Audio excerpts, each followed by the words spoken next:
Esa fidde? Asuma Jimma. Jimma? Yoom geesse magaalaa?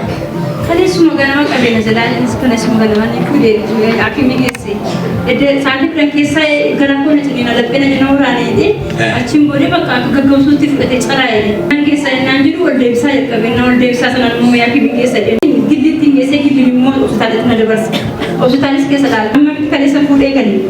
Kaleessa immoo. Baadhu. Ilma muraasni beekanii? Uummatni isaan deemu. Keessa deemee silaa gaggabsee nyaata nyaachuu didee. Ishee. Bishaan qofa dhuga. Ikimsi. Gaggabdoon kun maqaa gooftaa Yesuus Kiristoosiin ammaa kaasee dambalatti deebi'e. Qallaan nagira illee mormoo waaqayyo afaan guddaa akka baase.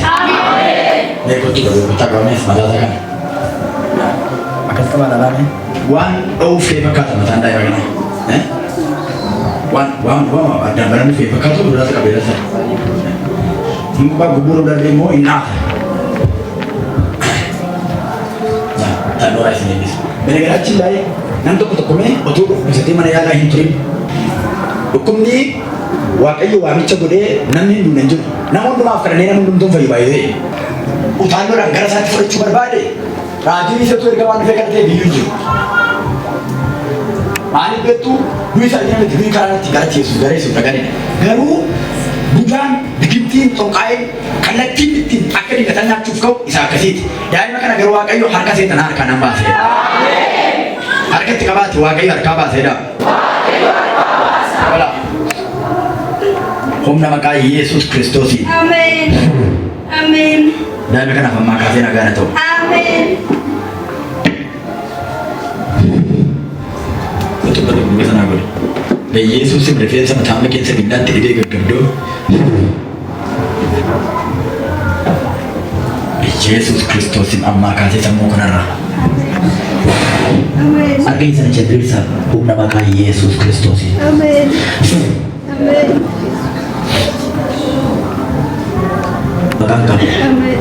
Amma kasih daya kenara beri sebasi. Amin. Dapat hukumnya pun lagi. Amin. Yesus. Amin. Makanya nak fisir. Wakai lu friksi.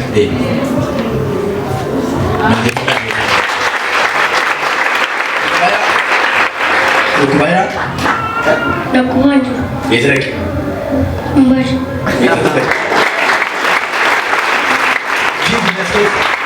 Fique mesquez. Aleluia.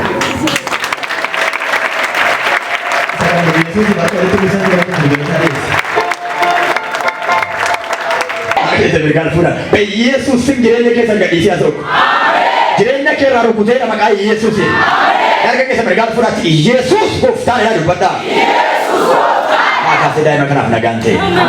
Yesus sebagai gambar detis. Maka Yesus Kristus nafam muda kawagai si basir. Harga kita berikan kepada sini mo. Me namun disitu.